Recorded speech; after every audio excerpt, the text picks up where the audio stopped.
Alright, hi everyone. It is, as you can probably tell, a typically lovely and just bleak English winter morning. Now, I have 5 vehicles. I don't know quite how that happened, but I do.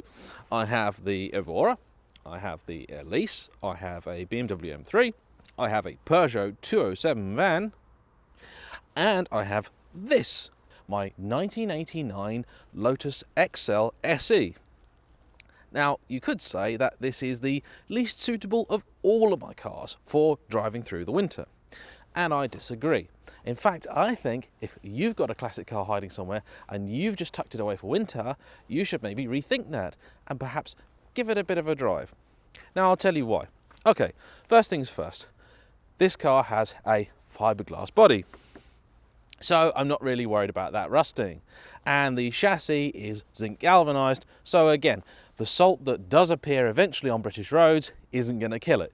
You know, if you've got an old 1950s MG or something, yeah, totally understand, keep that thing hidden until summer. A load of salt on the chassis is not going to do it any favours.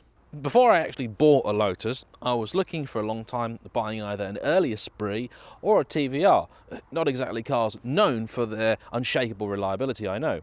But I spoke with a lot of owners of both of those things, and the one thing that actually became clear to me is that the people who used their cars all year round were the ones that had the most reliable cars. You know, these are old-fashioned machines. They are made using old-fashioned tech, and they don't particularly like to sit around. You know, things go off, things get stuck, you know, things can perish, things don't work on them. You know, if you use them constantly, you know, they're heat cycled all the time, it's basically just good for them.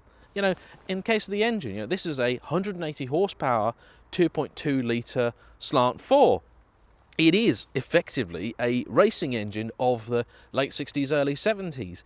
It needs a good Italian tune-up on occasion. You know, you'll also need to balance the carbs and things like that. But basically, it is an engine that doesn't appreciate sitting. It appreciates being driven and driven properly. I mean, also, yeah, look at the car. It's a really, really pretty car. Yeah, it's so sleek and wonderful. It's such a unusual looking thing. It's got shades of Audi Quattro, Porsche 944, but it is its own thing. Front end is very sort of evocative of the TVR wedges. That's definitely not an accident because they are designed by the same guy. But you know, it's such a striking thing. It doesn't get quite the attention that the Evora does on the road, but then you tend to need a Lamborghini to get the same attention the Evora does. But this is a nice thing, and a lot of people do talk to me about it. It's enjoyable to take out.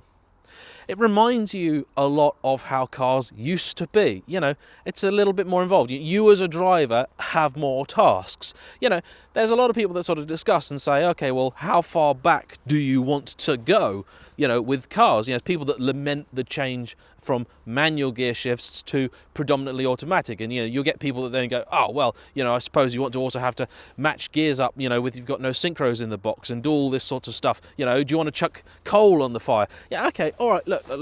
Let's be sensible here. Okay, there's some things that are quite basic that it is nice to sort of do yourself sometimes because it reminds you how things used to be done. You know, I'm a younger person, I know that, getting older all the time, but it is nice to remember how things used to be because all of these features do exist on modern cars, they're just automated. So it does help you learn when things can go wrong. You know, I managed to pull the choke cable off this the other day, which wasn't handy and is not a euphemism, but I am now being my own choke, so that's fine. I'll get that fixed soon, you know, when I do all the other bits on the car. You know, there are things to do on this car. It's not perfect, but you know, that's the point of a car like this, is it's a car I'm going to slowly do up and make my own, and I can actually see keeping this possibly longer than any of my other Lotuses. The more I drive it, the more confident I get with it. When I first had it, I was sort of very, very wary, you know, I was sort of driving Miss Daisy basically, and the more I drive it, the more I sort of get into it, the more I get a feel for it, the more I get a sort of sense of the performance that's available, and I drive it like you sort of really meant to. So that's a good thing, and driving it in all seasons as well can be quite fun. Older cars in all season weather is really, really good because they have much, much lower performance thresholds. So, you know, if it goes a little bit sideways, it's probably at very, very low speeds, at legal speeds. You can have a little bit of fun without basically sort of risking life and limb. This is also a reasonably safe car. This car was a very, very advanced design at the time. You might not think it, but actually the Elite, upon which this is based, won awards for its safety. So it's an excellent car. You know, you're not going to be able to use it as a family car, really, if for no other reason than there aren't modern ISOFIX child seat points in the back. But, you know, if you've got kids of 12 or over in the UK at least, then, you know, you can put the family in there. Decent amount of room in the boot. The heater works really, really well. This car doesn't have aircon, so in summer it's a bit of a stretch because, you know, it can get pretty warm in there, especially as my passenger window doesn't work at the minute. But yeah, in winter it heats up, it warms up. Yeah, you need to spend an extra couple of minutes sort of defrosting it. You know, it gets iced up on the inside a little bit. This wiper blade is basically decorative at the minute, and it really does need replacing. But other than that, it's a great car. It's important to remember as well that when this car was first sold, it was not sold as a summer-only car. This was supposed to be Lotus's most practical, most all-year-round car. This is if you had only one car, you needed to do everything, this was the car that you bought. So yeah, there's my car. That's why I'm driving it. If you got any questions, let me know.